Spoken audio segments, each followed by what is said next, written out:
The U.S. ambassador to Canada, Pete Hoekstra, he was out today speaking about the collapse in Canada-U.S. trade talks. While appearing at the Canadian Manufacturers and Exporters Conference, Hoekstra was asked if there is hope of those talks resuming. I've got suggestions that I think can get it restarted, but it's not going to be easy. Canada wants to insert itself and create a new precedent that you're going to participate in our electoral politics through advertising targeting the President of the United States and his policies. I would suggest that you seriously consider whether that is the best way to try to achieve your objectives in the United States of America. So, Cherelle, very clear. No more ads, please. And the other thing the ambassador said in the conversation is Canada needs to try to insert itself into the lowest tariff bucket that's out there. And he pointed to the deal with the UK, which is a baseline of 10%, which is a heck of a move from NAFTA. Yeah. I mean, it's like, what do you even say about some of the things that the ambassador says?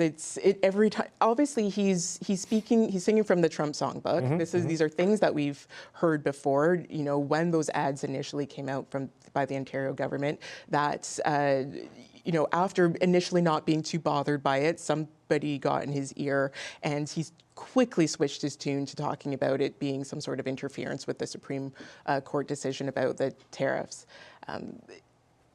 Which, to be fair, the majority of the tariffs that we aren't even ones that are, well, there's some of them, the reciprocal tariffs and the IEEPA tariffs. And it's such a web of them now, it's almost impossible to follow the plot, right?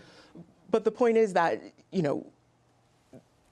UK is not happy with the deal that they got. Nobody is really happy with the deal that they ended up with when they kind of rushed to sign on that dotted line with Donald Trump. We're in an environment where tariffs seem to be the way forward. Mark Carney, as Prime Minister, has acknowledged this. But we do have a deal, and that is the trade deal that is going to be renegotiated. You cannot keep kicking this can down the road, and that is basically what I think everybody wants to do right now. They want to say, well, just be happy, just be thankful that this is what you've got, and you want to try to get to this point, but nobody can really be that happy because he keeps trying to move away from the 51st state comments and all the other things that the president has said that to undermine the economic relationship with Canada. And you cannot just keep coming back to, but we have tariffs and that's just how it's going to be. Yeah, and Jono, he on the ad stuff with Ontario, the ambassador said this, to their knowledge, and I have no means of contradicting it or confirming it. He said this has never happened before in the history of the United States, that a foreign government bought an ad to try to influence politics out there. I have no idea if that's true or not. It's not foreign interference. That's because it's not covert. I was going to say it's foreign influence. It is foreign no, it's influence when you lobby, right? But what do you make of what he had to say there? In that it feels like they're pretty upset with what Ontario did, whether that was Trump's initial response or not. And 10% sounds like the best Canada can hope for, based on what the ambassador said today. He sounded much calmer than the last couple of times he's talked about the ad or anything to do with all the mistakes we've made and all these evil choices we've taken. But, so, okay, we understand. The ad not going over well. Don't do it again, probably good path to follow. But on the 10%, on tariffs in general, should we be negotiating? Should we be banging on the door begging to be heard? Again, we're in a very tough situation. Tons of jobs are being lost. We're dealing with industries that are being killed, but it is much worse in pretty much every other country. And those that made a deal, as Cherelle points out, they're not happy with those deals. Why? Steel's not included, auto's not included. If we made a deal where most stuff is CUSMA compliant and then covered, and didn't include steel and aluminum and auto and lumber, then what's the deal for? What are we gaining? So right now, the status quo, as bad as it is, could be only worse. Better is unlikely.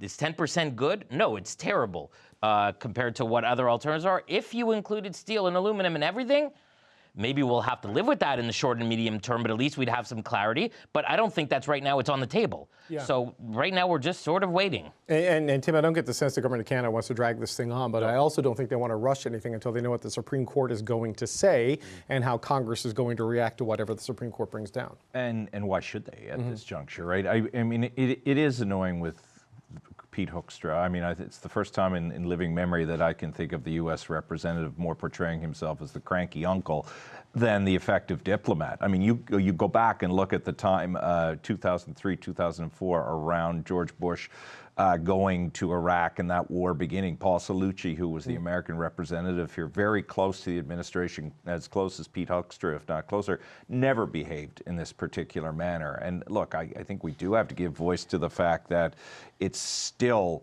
frustrating for Canadians. He is sitting there saying, "Oh no, you shouldn't run ads during U.S. electoral times." Well, it's perpetually electoral time in the U.S. Yeah, that's true. How do we feel in Canada? And he says he doesn't get this every time Trump mentions the 51st state.